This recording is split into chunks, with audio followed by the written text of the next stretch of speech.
Ah, the holiday, that sacred time when your biggest worry is pool or margarita. But now, there's a new pre-trip anxiety environmental guilt. Eco-travel sounds like an oxymoron, like gourmet airline food. It conjures images of joyless, judgmental lentil eaters. But what if you could save the world and still get a tan? Welcome to the world of sustainable travel, where your choices can recharge both you and the planet. The dilemma: you want to see the world, but flying burns through fossil fuels like there's no tomorrow.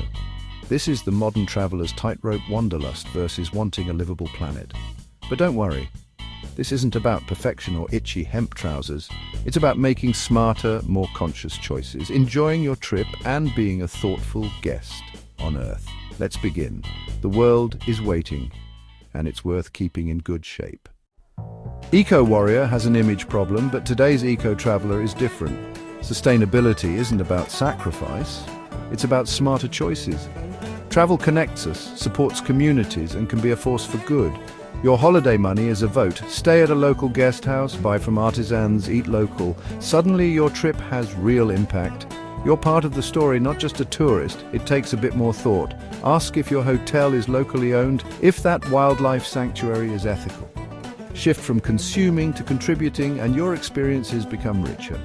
Forget guilt. Being a conscious traveler is about curiosity, respect, and leaving positive ripples. You can have a great time and do good, and it all starts with the biggest decision, the flight.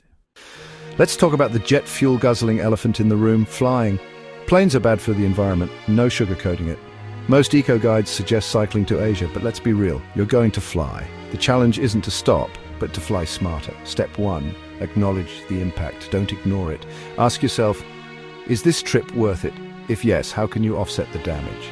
This isn't about shame, it's about making better choices. Think of yourself as an eco-spy, minimizing your impact from the inside. Every small choice adds up, and it all starts with your first decision: which seat to book. Here's a fun fact: flying economy is the best way to cut your flight emissions. First-class seats take up more space, so their carbon footprint can be up to 9 times higher. By choosing economy, you're helping transport more people for the same fuel. So next time you're wedged in seat 38B, remember? You're an eco-hero. Make economy bearable. Bring a neck pillow, headphones, and comfy clothes. Resist the upgrade. Trade a bit of comfort for a lighter conscience. Plus, you'll have more money for local experiences. Efficiency doesn't stop at your seat. Pack light. Every extra kilo burns more fuel, so be ruthless with your suitcase. Packing light is good for your back, your wallet, and the planet. You're saving the world and yourself from wrestling a giant suitcase. Win-win. In eco-flying, the shortest route is best: book direct flights. Takeoffs and landings burn the most fuel, so layovers double your emissions. A direct flight means fewer high-emission cycles and less time in the air. It's better for you, your schedule, and the planet. Direct flights often use newer, more efficient planes. Those cheap multi-stop flights, they're usually older, less efficient aircraft. Prioritize direct routes, even if they cost a bit more. You'll cut emissions, save time, and likely fly on a greener plane. Every detail counts when flying smarter. And if you still feel a twinge of guilt, there's one more step to take. All right, you've done everything right. You've crammed yourself into an economy seat, packed nothing but a toothbrush and a change of socks, and booked a non-stop flight that gets you there with ruthless efficiency. And yet, the guilt lingers. Because no matter how you slice it, you've still just spent several hours in a machine that burns fossil fuels for fun. This is where carbon offsetting enters the chat. The concept is simple. You calculate the emissions your journey has generated, and then you pay a sum of money to a project somewhere in the world that will reduce or remove an equivalent amount of carbon dioxide from the atmosphere. It's like a confession for the secular age, a way of paying penance for your aerial sins. Now, I can sense your cynicism from here. It all sounds a bit convenient, doesn't it? A bit like paying someone else to eat your vegetables for you, and you're right to be skeptical. The world of carbon offsetting can be a murky one, riddled with questionable projects and dodgy accounting. Simply throwing money at the first charity that pops up on Google with "plant a tree" in its name is not the answer. Your cousin Dave's new venture, Dave's definitely real reforestation project, which he seems to run from the local pub, is probably not the gold standard. You need to be discerning. You need to do your homework. The key is to use reputable, third-party, verified offsetting schemes. Look for organizations that adhere to rigorous standards like the Gold Standard or the Verified Carbon Standard. Companies like Atmosphere, MyClimate or TerraPass are good places to start. They invest in a portfolio of projects from building wind farms in India and distributing efficient cooking stoves in Rwanda to protecting rainforests in Peru. These aren't just vague promises to plant a tree someday. They are measurable, verifiable projects that are audited to ensure they are genuinely reducing emissions and wouldn't have happened otherwise. It's about ensuring your guilt money is being scientifically and effectively managed. Think of it less as wiping your slate clean and more as taking responsibility. It's an admission that your travel has an impact and a proactive step to help balance the books. It's not a perfect solution, and it should never be seen as a free pass to fly with impunity.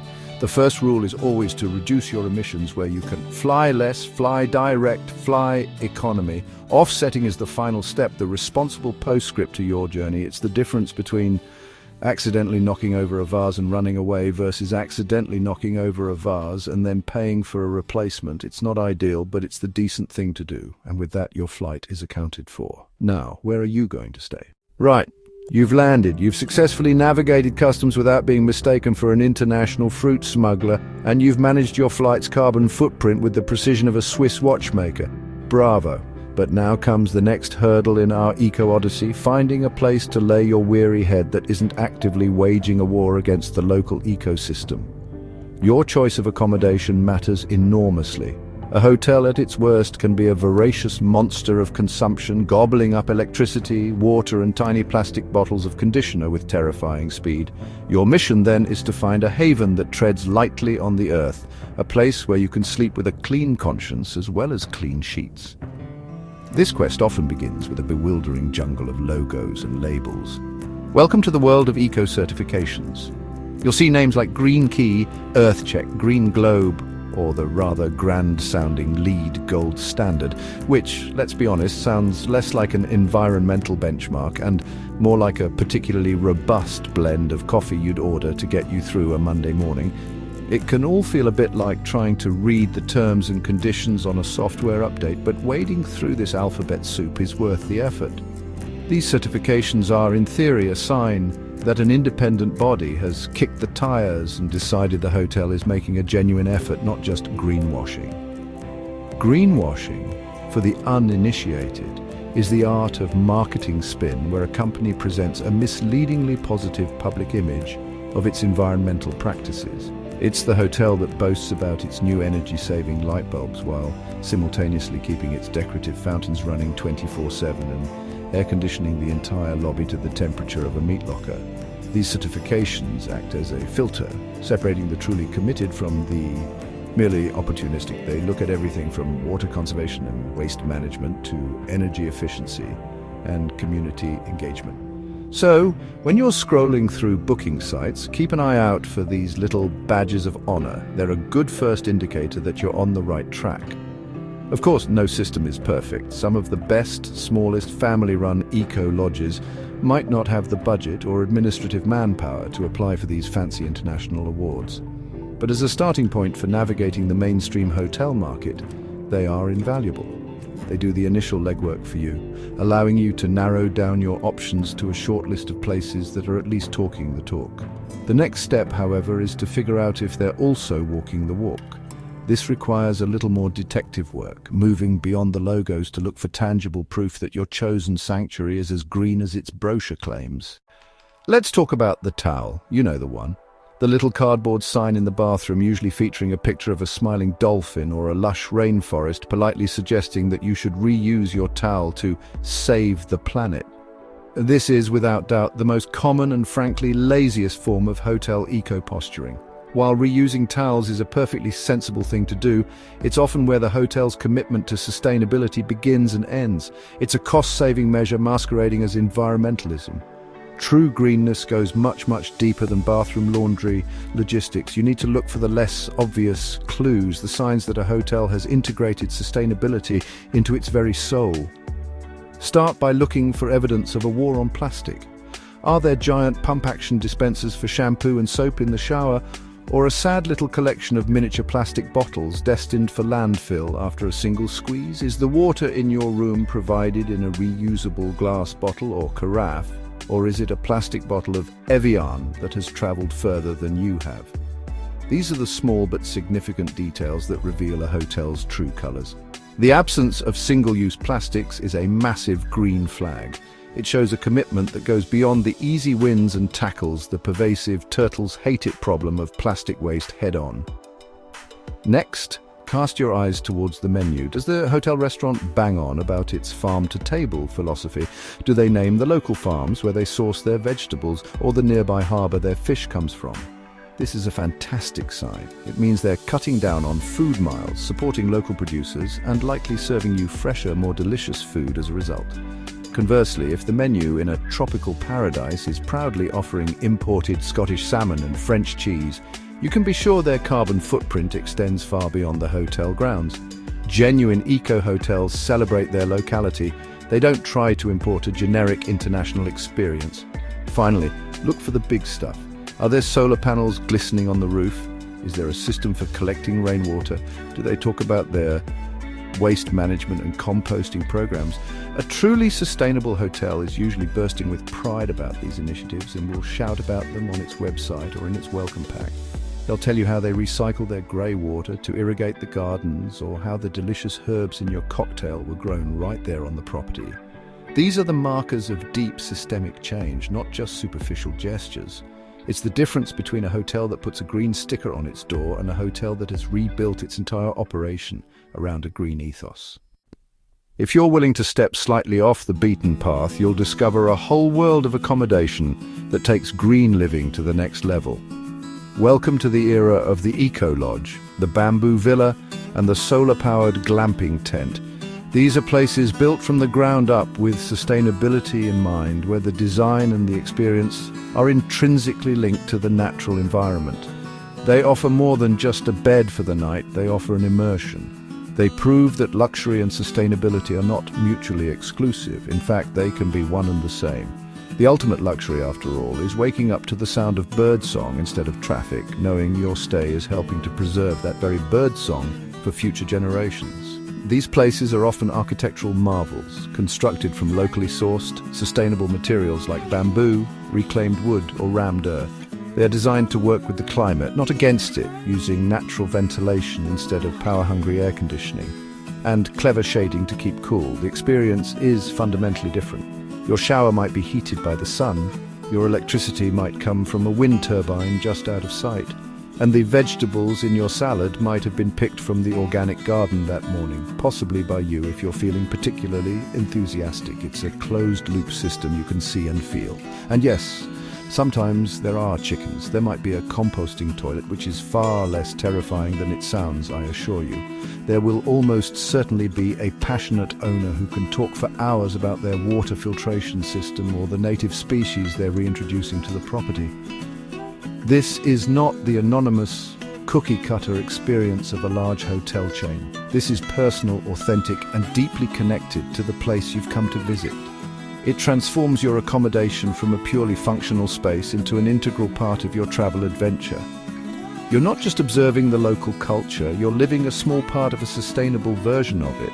This is the pinnacle of staying green and sleeping clean. It's about choosing a place that gives back more than it takes. A place that not only minimizes its negative impact, but actively creates a positive one by protecting local habitats, creating meaningful employment for the community, and educating its guests in the gentlest, most enjoyable way possible. So for your next trip, consider thinking beyond the hotel. Look for the lodge, the cabin, the yurt, or the farm stay.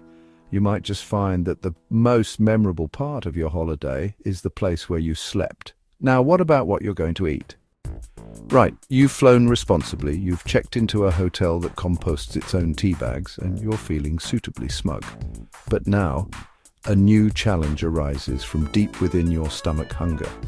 And how you choose to satisfy that primal urge is the next front line in our battle for a better world. Food, you see, is not just fuel for sightseeing. Every meal you eat on holiday is a vote cast with your fork. It's a decision that can either support a local farmer, celebrate a centuries-old tradition, and delight your taste buds, or it can prop up a bafflingly inefficient global supply chain that makes absolutely no sense whatsoever. Your dinner plate is a surprisingly potent political arena. Let's consider a scenario. You're in a beautiful coastal town in Mexico, the sun is setting and you fancy a steak. The menu offers two choices: locally sourced grilled fish, tacos al pastor from the stall down the road, or an imported Wagyu beefsteak that has been flown halfway around the world, cryogenically frozen, and is now being offered to you at a price that could fund a small space program. To choose the Wagyu is an act of profound culinary madness. Why on earth would you do that? You are in Mexico, the home of tacos, mole, and tamales. Eating imported beef here is like going to Italy and ordering a Domino's pizza. It's not just a missed opportunity, it's an environmental own goal of spectacular proportions. The mantra is simple yet revolutionary: eat local. I cannot stress this enough. Seek out the food that belongs to the place you are in. This isn't just some whimsical foodie advice, it's hard science. The food miles, the distance your dinner has traveled to get to your plate, contribute a staggering amount to global carbon emissions. That asparagus from Peru on a menu in Paris, that lamb from New Zealand in a hotel in Dubai, that bottled water from Fiji in a cafe in London, it's all utterly bonkers. By eating what's grown, raised, or caught nearby, you are slashing those emissions with every single bite.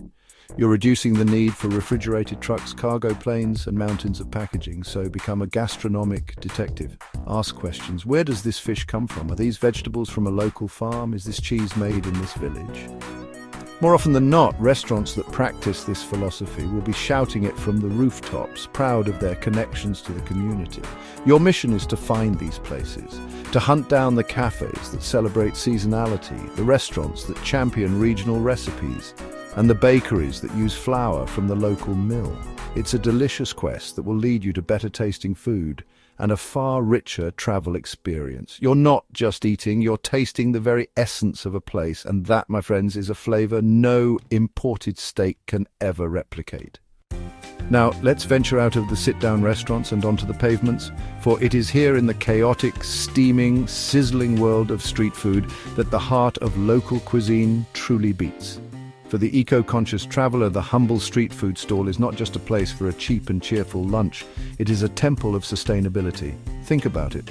The supply chain is ridiculously short, often consisting of the vendor going to the local market that morning to buy their ingredients. The menu is, by its very nature, hyper-local and seasonal. You won't find anyone selling strawberry crepes in the dead of winter because they simply can't get the strawberries. It's an ecosystem built on freshness and efficiency. There's also a beautiful lack of waste. The vendor buys just enough for the day. The cooking is done right in front of you to order. There are no vast kitchens with walk-in freezers full of pre-portioned plastic-wrapped ingredients. The packaging is often minimal and ingenious. A banana leaf, a simple paper cone, or a reusable metal plate that gets washed and used again seconds later. And by eating there, you are putting money directly into the pocket of a local entrepreneur. Not a faceless corporation, not a distant shareholder, but the very person who is handing you that glorious, life-affirming bowl of noodles. You can see the direct impact of your purchase in the smile on their face. Of course, some travelers are squeamish about street food, haunted by tales of deli belly and other gastrointestinal calamities. And while a degree of caution is wise, look for stalls with a long queue of locals, a good sign of quality and trust. Avoiding it entirely is to miss out on one of travel's greatest joys. It's where you find the most authentic flavors, the recipes passed down through generations, uncorrupted by the desire to appeal to a generic tourist palate. It's real food for real people, and it's your chance to be a real traveler, not just a tourist observing life from behind the window of a tour bus.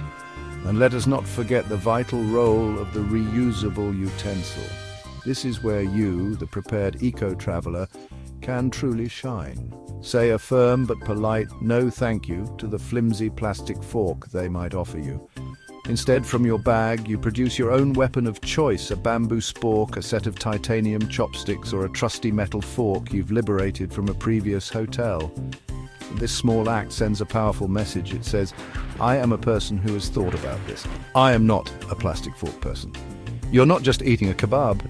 You are staging a tiny one-person protest against the scourge of single-use plastic. You are, at that moment, a hero. Well done, you. Finally, let's talk about the most ubiquitous and insidious of all travel plastics, the disposable water bottle. You see them everywhere, clutched in the hands of tourists, piled high in bins, and bobbing sadly in otherwise pristine rivers and oceans. They are a convenience that has created a global environmental catastrophe. Every year, billions of these bottles are produced, transported around the world, used once for about 10 minutes, and then discarded, where they will remain for hundreds of years. As a conscious traveler, declaring a personal war on the single-use plastic bottle is one of the most impactful decisions you can make. Your weapon in this war? A good, sturdy, reusable water bottle. This isn't just about being green, it's about being smart. Buying bottled water every day is ludicrously expensive. It's like willingly setting fire to a small pile of money each morning for no good reason. Investing in a quality reusable bottle, one made of stainless steel or BPA-free plastic, is an upfront cost that will pay for itself within the first few days of your trip. It becomes your trusted companion, a symbol of your commitment.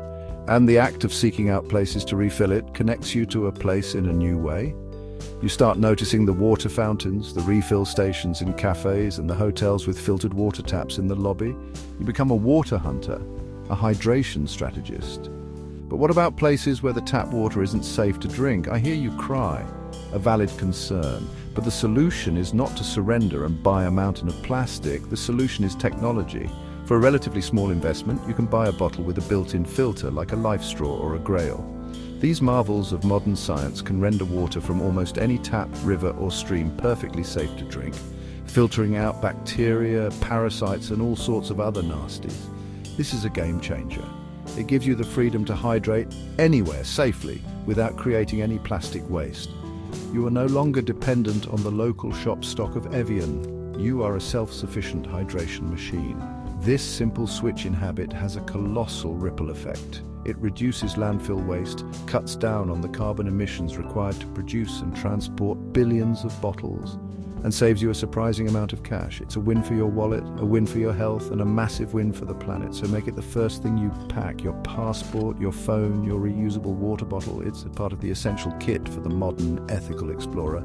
With your sustainable sipping and local noshing sorted, you're not just passing through a destination anymore, you're actively contributing to its health and prosperity, one delicious plastic-free mouthful at a time. Right, let's get serious for a moment. Well, serious-ish.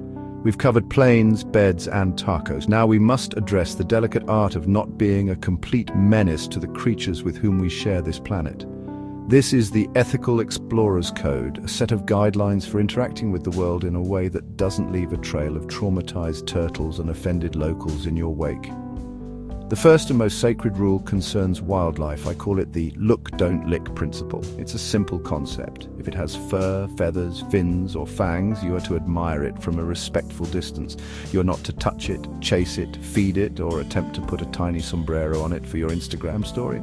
This seems obvious, doesn't it? Yet, for some reason, the moment a person goes on holiday, this basic understanding evaporates, like a puddle in the Sahara.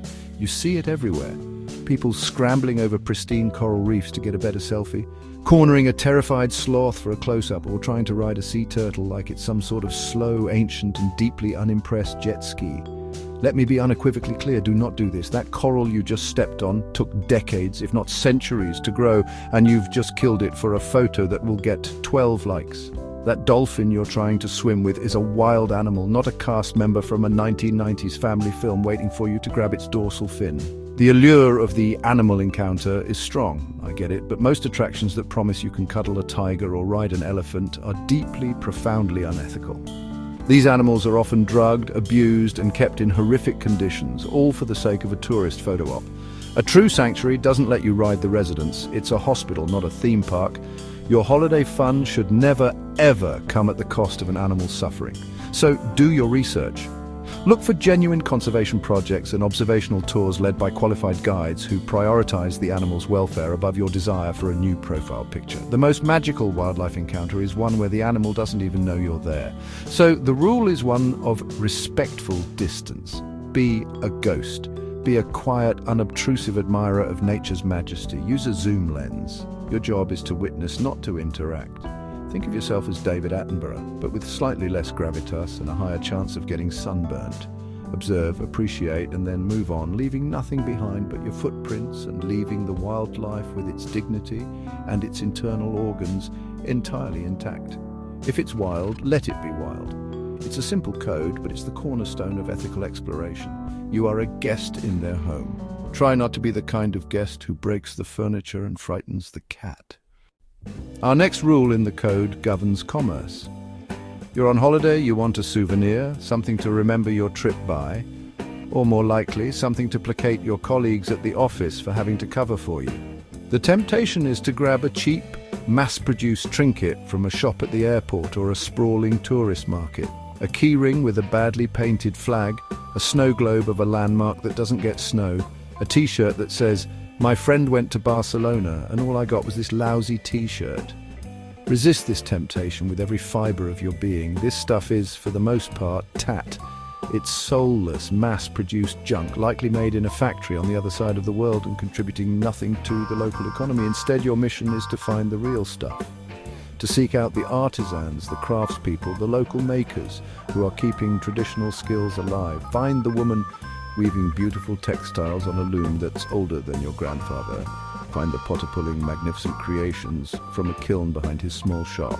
Find the woodcarver whose hands tell the story of his craft. Buying directly from these people is one of the most powerful things you can do as a traveler. You're not just acquiring an object, you're acquiring a story. You're ensuring that a skill passed down through generations doesn't die out because it can't compete with a container ship full of plastic nonsense. This often brings us to the delicate dance of haggling. In many cultures, bargaining is a standard and expected part of the transaction. But there's a way to do it with respect. This isn't about screwing someone out of a few pennies just for the sport of it. This is the art of the honourable haggle. Start with a smile, be friendly. Offer a reasonable price, not a ludicrously low one. Think about what you're actually arguing over. The price difference might be the cost of a coffee to you, but to the vendor it could be far more significant. The goal isn't to win. The goal is to arrive at a price that feels fair to both of you. It's a conversation, not a conquest. Ultimately, your holiday spending is a tool. You can use it to support a globalized system of cheap, disposable goods, or you can use it to empower local communities, preserve cultural heritage, and go home with something that has genuine meaning. So skip the dodgy airport shop, venture into the side streets, visit the local cooperatives and ask where things come from. Buy fewer things, but better things, things with soul. Your purchase becomes a vote for authenticity over artifice, for people over plastic factories, and you get a far better souvenir out of it. One that doesn't just say, "I went somewhere," but whispers a little story every time you look at it. The final tenet of our ethical explorer's code is perhaps the most subtle and the most important. It's about how you carry yourself. It's about being a respectful and observant guest in someone else's country.